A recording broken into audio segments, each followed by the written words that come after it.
Okay, guys, so I'm hoping you guys can help me out. I got this 50cc Wildfire R8 not starting in the cold.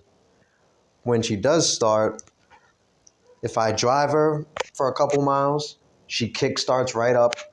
But in the beginning, this is exactly what I deal with every day. Now, I changed the battery, but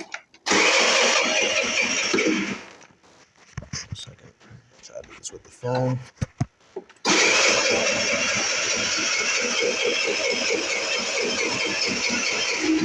Nothing. All electrical hooked up. No, the gauge is kind of fucked up, but you can see the English. Empty. English. Crazy. So anybody that knows anything about these things, because I don't, please let me know. Like I said, it's a 50cc. I wasn't having issues with it up until about 2 weeks ago, and it starts pretty much when it wants to. All right, thank you guys.